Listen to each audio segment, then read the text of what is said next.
Welcome. In this session, we are going to do an example of a word problem that requires us to find the absolute extrema.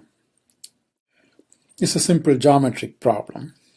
It says we are going to make a box with a top starting from a piece of cardboard, doing some construction with it.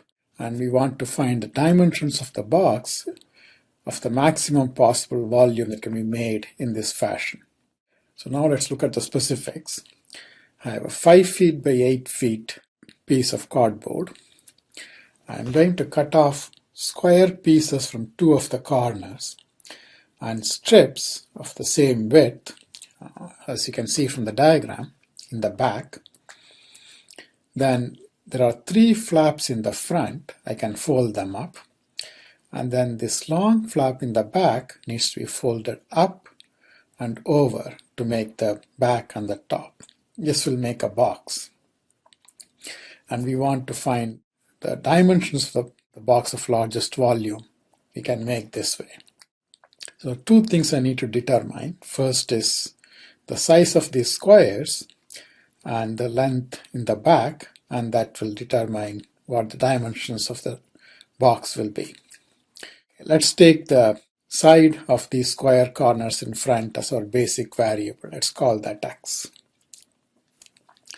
Then when I fold up the 3 flaps, they will form 3 of the vertical sides of the box, and they have to have the same measurement as the side of the square corner pieces I cut off, so they are also x.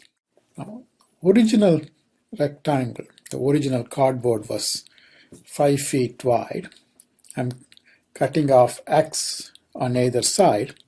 That means the width of this box from side to side will be 5 minus 2x. Of course, this x will become the height, so that leaves the depth of the box, the front to back measurement, as the third dimension we need to find the volume. It takes a little bit more work to find that. Suppose that this is y, then when I fold the back up, the back end should be same as the height in the front, so the top is nice and level. So this should be x. Of course, this should reach up to the front, so this needs to be equal to the depth of the box, so this measurement should be y. So the back flap has to be a total length of x plus y. So the front to back of the original cardboard needs to account for the front height x, the bottom depth y, the back height x, and the top depth y. And this must be 8 feet, so x plus y should be 8.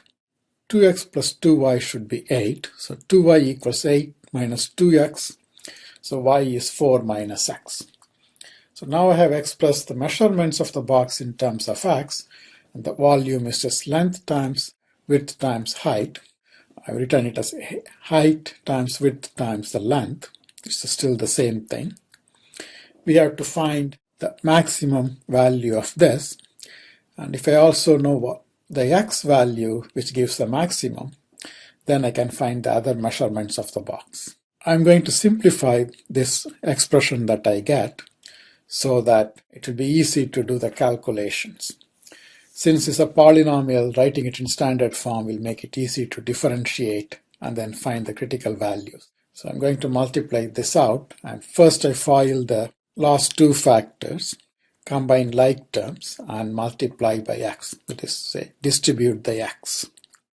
In the end, I get 2x cubed minus 13x squared plus 20x. Now, even though this makes sense for all x, in the original context, we need to have a box, which means its measurements cannot be negative. Of course, strictly speaking, they should be positive. Let's keep that in the back of our mind. In any case, first of all, x must be positive, and the width, 5 minus 2x, must be positive. The third measurement, 4 minus x, must be positive. So x must be positive, x must be less than 5 halves, and x must be less than 4. Of course, if x is less than 5 halves, it's automatically less than 4. So x must be between 0 and 5 halves, or 2.5. In order to get a closed interval, I'm going to allow equality, even though geometrically it doesn't make sense. In the end, we will see why it doesn't matter. So now reduce the problem to find the maximum of the function 2x cubed minus 13x squared plus 20x over the interval from 0 to 2.5. I'll first find the critical values, so find the derivative. Derivative of 2x cubed minus 13x squared plus 20x is 6x squared minus 26x plus 20.